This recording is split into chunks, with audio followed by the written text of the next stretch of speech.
मेघनाद की मृत्यु के बाद सुलोचना का क्या हुआ। जय श्री कृष्णा प्रिय दर्शक बंधुओं, एक बार पुनः स्वागत है आप सभी मित्रों का दर्पण ज्ञान गागर यूट्यूब चैनल में।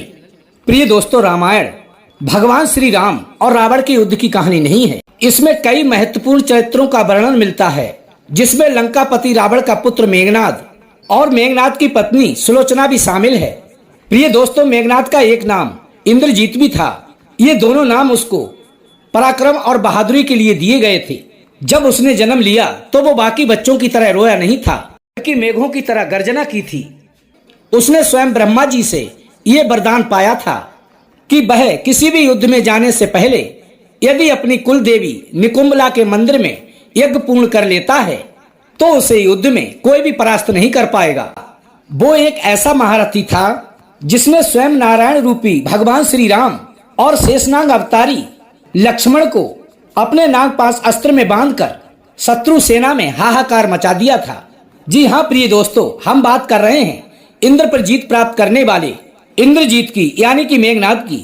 मित्रों, ये तो हम सभी जानते हैं, भगवान श्री राम और रावण के बीच युद्ध में शेष अवतारी लक्ष्मण ने मेघनाद का वध किया था और लक्ष्मण ने अपने बाण से मेघनाद का सिर धड़ से अलग कर दिया था। लेकिन सुलोचना के सतीत्व में इतनी ताकत थी, उस मेघनाद का कटा हुआ शीश भी जोर जोर से हंसने लगा था। क्या है मेघनाद और सुलोचना की पूरी कहानी?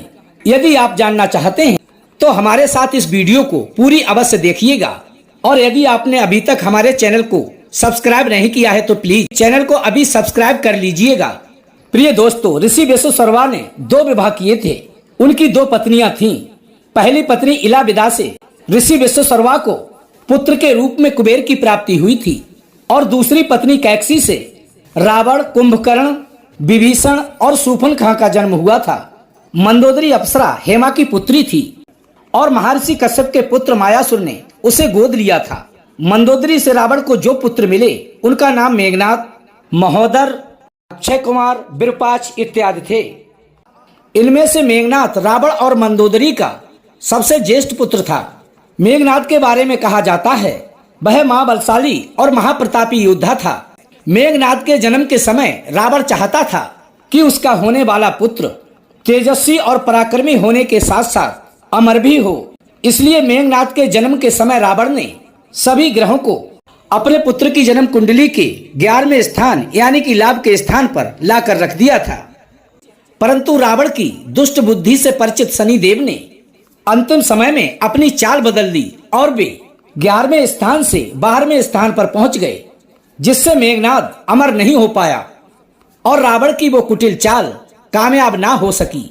इस बात से क्रोधित होकर रावण ने न्याय के देवता भगवान शनिदेव को लंका में कैद कर लिया था। वाल्मीकि रामायण के अनुसार जब मेघनाद का जन्म हुआ तो वह सामान्य शिशुओं की तरह रोया नहीं, बल्कि उसके मुख से रोने की जगह बिजली की गर्जना सुनाई दी। इस कारण से रावण ने अपने पुत्र का नाम मेघनाद रखा था।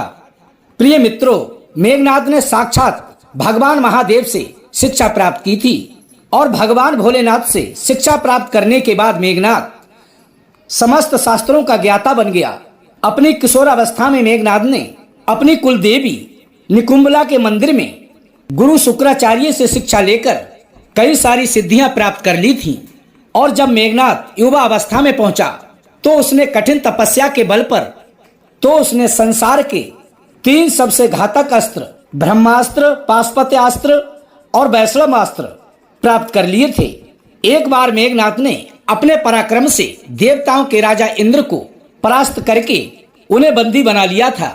मेघनाद की इस वीरता को देखकर स्वयं ब्रह्मा जी ने मेघनाद का नाम इंद्रजीत रख दिया था।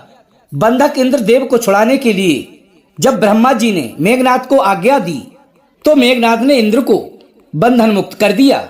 इस पर ब्रह्मा जी ने प्रसन्न होकर मनचाहा वरदान मांगने को कहा। तब मेघनाद ने भगवान ब्रह्मा जी से अमरता का वरदान मांगा, लेकिन भगवान ब्रह्मा ने कहा ये वरदान आपको देना संभव नहीं है। इसलिए इसके समान उन्होंने मेघनाद को एक ऐसा वरदान दिया। उस वरदान के अनुसार यदि मेघनाद अपनी कुलदेवी निकुंबला के मंदिर में युद्ध से पूर्व यदि अपना यज्ञ पूर्ण करने के बाद युद्ध भूमि में जाता तो युद्ध में उसे स्वयं त्रिदेव भी नहीं हरा सकते थे और ना ही उसे मार सकते थे, क्योंकि मेघनाद एक पितृभक्त पुत्र था, इसलिए जानते हुए भी कि भगवान श्री राम स्वयं श्री हरि विष्णु के अवतार हैं, फिर भी मेघनाद ने अपने पिता का साथ नहीं छोड़ा। यहाँ तक कि जब उसकी माता मंदोदरी ने उसे समझाते हुए कहा कि इंसान मुक्ति के मार्ग पर अकेला ही जाता है, तब मेघनाद ने अपनी माता से कहा, यदि पिता को ठुकरा कर मुझे स्वर्ग भी प्राप्त हो तो उस स्वर्ग को भी मैं ठुकरा दूंगा। प्रिय दर्शकों, मेघनाद का विवाह सुलोचना के साथ हुआ था। सुलोचना रामायण की एक ऐसी पतिव्रता और सतवंती नारी थी जिसके गुण माता सीता और मंदोदरी से बिल्कुल भी कम नहीं थे। सुलोचना का विवाह राक्षस कुल में अवश्य हुआ था, लेकिन उसमें सभी गुण दैवीय प्रकृति के थे। जब राम रावण के युद्ध में रावण का भाई कुंभकर्ण मारा गया, तब रावण अपने पुत्र मेघनाद को मैदान में भेजता है। मेघनाद के युद्ध में उतरते ही सुग्रीव और उनकी सेना पर भारी पड़ने लगता है। यहाँ तक कि भगवान श्री राम और उनके अनुज लक्ष्मण मेघनाद की मायावी शक्ति से कमजोर पड़ने लगते हैं, क्योंकि मेघनाद ने युद्ध में आने से पहले अपनी कुल देवी के मंदिर में यज्ञ प्रारंभ कर दिया था। उसके बाद वो युद्ध में आया था, जिस वजह से भगवान श्री राम और लक्ष्मण उस पर बाण छोड़ते हैं तो मेघनाद का रथ आकाश में गायब हो जाता था। प्रिय दर्शकों, इसी का फायदा उठाकर मेघनाद ने भगवान श्री राम और लक्ष्मण पर नाग पाश छोड़ दिया था और मेघनाद के उस नाग पाश से भगवान श्री राम और उनके अनुज लक्ष्मण दोनों बंध गए थे। तभी हनुमान जी उन दोनों भाइयों को युद्ध भूमि से उठाकर रामादल में ले आते हैं और इसके बाद गरुड़ को बुलाने उनके पास जाते हैं और उसके बाद हनुमान जी गरुड़ को बुलाकर अपने साथ रामादल में लेकर आते हैं और गरुड़ देव ने आकर के भगवान श्री राम व लक्ष्मण जी के उस नाग पाश के बंधनों को काटा, जिससे भगवान श्री राम और लक्ष्मण होश में आ गए। अगले दिन जब फिर से युद्ध प्रारंभ हुआ, तब मेघनाद ने प्राणघातनी नाम की शक्ति से लक्ष्मण जी को मूर्छित कर दिया। लक्ष्मण जी के प्राणों पर खतरा देखकर हनुमान जी बिना समय गंवाए लंका पहुंच गए और वहां से उसके घर समेत सुसैन वैद्य को उठा लाए। तभी सुसैन वैद्य ने रामादल में आकर के उनकी नब्ज टटोलकर तब हनुमान जी ने संजीवनी बूटी लाने की जिम्मेदारी ली और लक्ष्मण जी को बचाने के लिए द्रोणागिरी पर्वत पर पहुंचकर जिस भाग पर संजीवनी बूटी थी, पर्वत के उस भाग को ही उठा लाए। इस प्रकार प्रिय दोस्तों, शेष अवतारी लक्ष्मण जी की जान बच गई। तीसरे दिन युद्ध से पहले विभीषण लक्ष्मण जी को लेकर अपनी कुलदेवी निकुंभला के मंदिर के पास पहुंच गए, ताकि वहां पहुंचकर मेघनाद युद्ध में आने से पहले अपना यज्ञ पूर्ण न कर सके।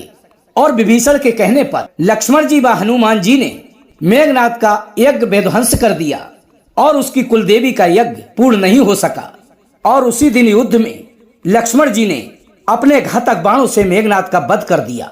कहा जाता है कि प्रभु श्री राम ने लक्ष्मण को पहले ही आगाह कर दिया था कि मेघनाद की पत्नी एक पतिव्रता स्त्री है, ऐसे में मेघनाद का शीश नीचे नहीं गिरना चाहिए। इसीलिए जब लक्ष्मण जी ने मेघनाद का वध किया तो मेघनाद का शीश काटकर भगवान श्री राम के चरणों में रख दिया। मेघनाद के मरने के बाद प्रभु श्री राम, प्रिय दर्शक बंधुओं, आपको एक बात और बताते चलें। युद्ध के दौरान जब लक्ष्मण जी ने मेघनाद का वध किया था, तो वध से पहले ही उन्होंने अपने एक बाण से मेघनाद का दायां हाथ काटकर अपने बाण के द्वारा लंका में गिराया था। कहा जाता है कि मेघनाद की वो कटी हुई भुजा देखकर सुलोचना को इस बात का बिल्कुल भी विश्वास नहीं हुआ कि वो उसके पति की भुजा है। इसलिए सच को पता लगाने के लिए सुलोचना ने युद्ध का संपूर्ण वृत्तांत लिखने को कहा। तभी मेघनाद के कटे हुए उस हाथ ने सुलोचना का मान रखते हुए युद्ध का संपूर्ण वृत्तांत लिख दिया। साथ में मेघनाद के कटे हुए उस हाथ ने लक्ष्मण जी का गुणगान भी लिखा। युद्ध की सारी घटना को पढ़ने के बाद सुलोचना विलाप करते हुए अपने पति का कटा हुआ हाथ लेकर दशानन रावण के पास पहुंची और उससे अपने पति का शीश मांगते हुए बोली कि हे लंका नरेश, मेरे पति अब इस दुनिया में नहीं रहे, आप मुझे रामादल से मेरे पति का शीश मंगा दीजिए, क्योंकि अब मैं उनके साथ सती होना चाहती हूँ। तब रावण ने कहा कि हे पुत्री, 4 घड़ी प्रतीक्षा करो, मैं मेघनाद का शीश शत्रु के शीश के साथ लेकर के आऊंगा। लेकिन सुलोचना को रावण की बात पर बिल्कुल भी विश्वास नहीं हुआ, इसलिए वह मंदोदरी के पास पहुंची। तब मंदोदरी ने सुलोचना को सलाह देते हुए कहा, तुम राम के पास जाओ वह बहुत ही दयालु हैं, वे तुम्हारी इच्छा अवश्य ही पूरी करेंगे। मंदोदरी की बात मानकर सुलोचना भगवान श्री राम के पास पहुंच गई और अपना परिचय देते हुए बोली कि हे प्रभु श्री राम, मैं आपकी शरण में आई हूँ। कृपा करके मेरे पति का शीश मुझे लौटा दें ताकि मैं सती हो सकूं। सुलोचना की ऐसी हालत देखकर भगवान श्री राम दुखी हो गए। उन्होंने सुलोचना से कहा कि हे देवी, मैं आपके पति का शीश आपको लौटा दूंगा, लेकिन कृपा करके आप मुझे ये बताइए, आपको युद्ध का सारा वृतांत कैसे पता चला? तब सुलोचना ने बताया कि किस तरह उसके पति के कटे हुए हाथ ने युद्ध का सारा वृतांत लिख करके बताया था। हालांकि सुलोचना की इस बात पर सुग्रीव को बिल्कुल भी विश्वास नहीं हुआ, लेकिन प्रभु श्री राम को सुलोचना पर पूरा विश्वास था। इसलिए वे सुलोचना से कहते हैं कि हे देवी, मुझसे आपका दुख देखा नहीं जा रहा है, मैं अभी आपके पति को जीवित कर देता हूँ। प्रभु श्री राम के मुख से अपने पति को जीवित करने की बात सुनकर सुलोचना कहती है कि हे प्रभु, मैं ये नहीं चाहती कि मेरे पति जीवित होकर इस संसार के कष्टों को भोगें। ये मेरा सौभाग्य है कि मुझे आपके दर्शन हो गए, मेरा जन्म सार्थक हो गया। अब मुझे जीवित रहने की कोई भी अभिलाषा नहीं है। आप मुझे बस मेरे पति का शीश दे दीजिए, मैं उनके साथ सती होना चाहती हूँ। सुलोचना की ये बात सुनकर भगवान श्री राम सुग्रीव को मेघनाद का सिर लाने को कहते हैं, लेकिन सुग्रीव के मन में अभी भी सुलोचना को लेकर आशंका रहती है कि आखिर कैसे मेघनाद की उस कटी हुई भुजा ने युद्ध का सारा वृतांत लिख दिया। इसलिए सुग्रीव सुलोचना से कहते हैं, मैं प्रभु श्री राम के कहने पर तुम्हारे पति का शीश तुम्हें लौटा देता हूँ, लेकिन मुझे तुम्हारी बात पर तभी विश्वास होगा जब तुम्हारे पति का ये कटा हुआ शीश फिर से हंस देगा। प्रिय दर्शक बंधुओं, ये सुलोचना के अस्तित्व की बहुत बड़ी परीक्षा थी। इसलिए वह हाथ जोड़कर अपने पति के कटे हुए शीश से कहती है कि यदि मैं मन वचन कर्म से पतिव्रता हूँ तो आप एक बार कृपा करके हंस दीजिए। यह मेरे पतिव्रत धर्म और मेरे अस्तित्व की परीक्षा है। कहा जाता है सुलोचना के इतना कहते ही मेघनाद का वो कटा हुआ शीश जोर जोर से हंसने लगा और इस प्रकार से रामादल से अपने पति का शीश लेकर के लंका वापस लौट आती है और वहीं समुद्र के किनारे मेघनाद की चिता बनाई जाती है और वो सती सुलोचना अपने पति का कटा हुआ शीश लेकर के उस धधकती अग्नि में बैठ जाती है और सभी के सामने सती हो जाती है। तो प्रिय मित्रों, ये थी सुलोचना और उससे जुड़ी आज की हमारी ये कथा। क्या सुलोचना के जीवन से जुड़ी ये कहानी आपको पहले से पता थी? यदि पता थी तो हमें कमेंट बॉक्स में लिखकर अवश्य बताएं और वीडियो को अंत तक देखने के लिए आपका बहुत बहुत धन्यवाद। फिर मिलेंगे इसी प्रकार की ज्ञानवर्धक चर्चा के साथ। इसी के साथ प्रिय दोस्तों, राधे राधे, जय श्री कृष्णा।